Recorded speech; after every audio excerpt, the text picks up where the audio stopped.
Je m'appelle Eddy Terki, je suis designer graphique et d'espace. Et donc, en tant que designer, je travaille dans deux contextes. L'un qui est de l'ordre de la commande plus graphique, pour des questions de commande graphique et de communication. Et une autre partie qui concerne vraiment des projets d'intervention dans l'espace public. Et en général, je travaille dans des contextes situés, c'est-à-dire des territoires à l'échelle de rues, de places publiques ou d'architecture. Et souvent, je m'attache au contexte du lieu, savoir qui y vit, qui y travaille. Cette approche, elle permet finalement de se saisir de l'identité d'un lieu par les habitants et les habitantes, et ainsi de récolter une parole qui va être écrite, qui est leur parole finalement. Donc les mots et les phrases vont finalement devenir le corpus et la matière première de ma création, puisque cette matière première, c'est celle qui va s'exprimer, elle va revenir dans l'espace public, elle va s'exprimer dans l'espace public, et c'est cette matière première qui me semble la plus intéressante. Raison pour laquelle aussi la majorité des interventions dans l'espace public sont sous forme écrite et calligraphiée, qui est finalement une part très importante de mon travail, puisque c'est finalement la façon qui me semble la plus intéressante de redonner vie à cet espace public et de me redonner place à cette parole.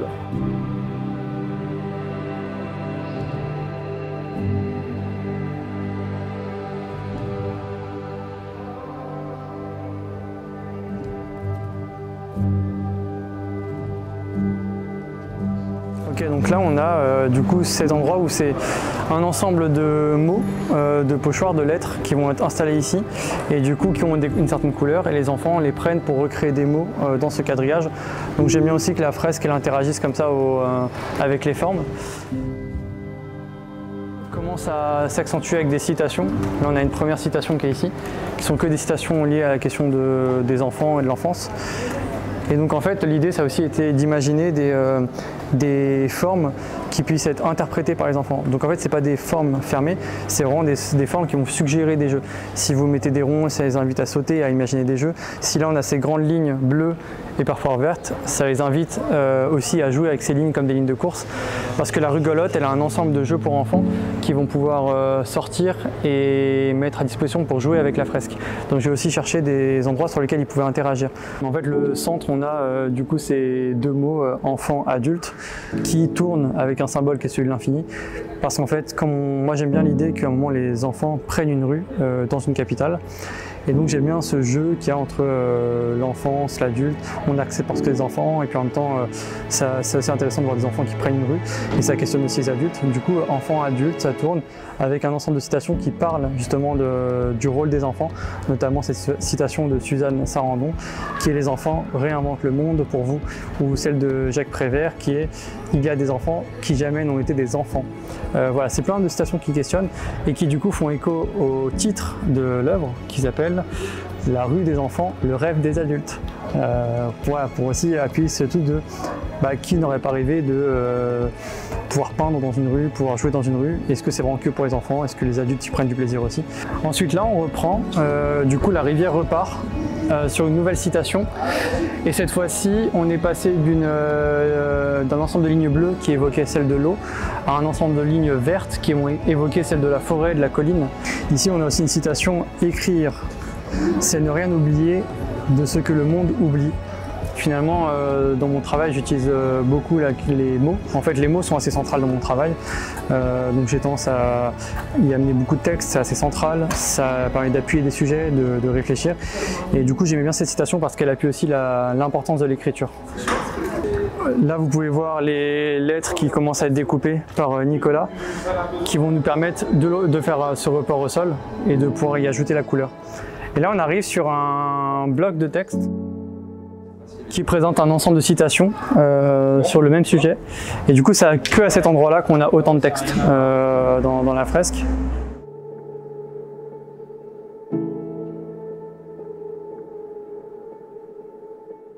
Et donc Donc c'est pas encore dessiné, mais du coup la rivière va continuer et on va aussi terminer sur un losange qui symbolise un cerf-volant. Et en fait, dans la façon dont j'ai imaginé cette fresque, je me suis tout de suite emparé aussi des questions de déambulation, de vie qu'il y a dans cette rue. On a énormément de gens qui passent ici, c'est assez passant. Beaucoup de gens qui empruntent ce trottoir-là. Donc pour moi, il était évident de faire une fresque qui déjà s'étire et accentue la question de la déambulation, se joue de la déambulation et prenne vraiment en considération et le contexte de la rue et son contexte de vie.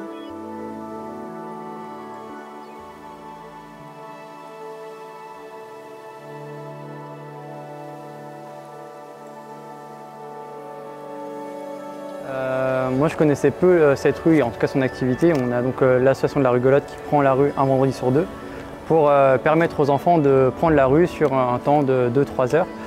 Et j'étais assez séduit par l'idée qu'en plein Paris, on puisse laisser des enfants prendre une rue et qu'on puisse bloquer une rue pour des enfants. Je trouvais ça assez drôle parce que je me dis on peut être d'un côté ou de l'autre, mais c'est des enfants et cette liberté en tout cas me plaisait bien. Et du coup, je me dis que ça va être le point de départ pour moi de ce travail-là.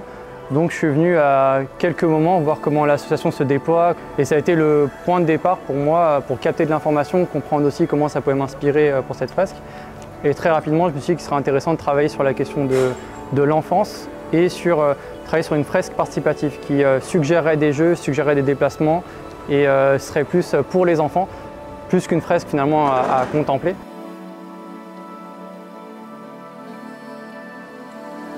En France, on s'est dit qu'il fallait créer un événement tout spécifiquement dédié au graphisme au sein de Paris Design Week, en allant au-devant du public, donc en investissant l'espace public, de façon à ce que des designers graphiques puissent s'exprimer et puissent rendre visible leur travail au plus grand nombre. Nous, de notre côté, pour la ville de Paris, on est très investi dans le développement de la Paris Design Week et on avait très envie de donner une place plus importante au design graphique.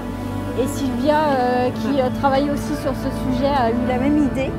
Et on s'est réunis avec les équipes aussi de la Paris Design Week et on a eu cette envie de laisser une place au design graphique et dans les rues de Paris. Donc on a sollicité la mairie de Paris Centre pour nous aider à identifier des lieux et voilà, on a eu cette chance d'être mise en relation avec l'association de la Rugolotte et cette rue des Coutures Saint-Gervais qui donc est ouverte aux enfants.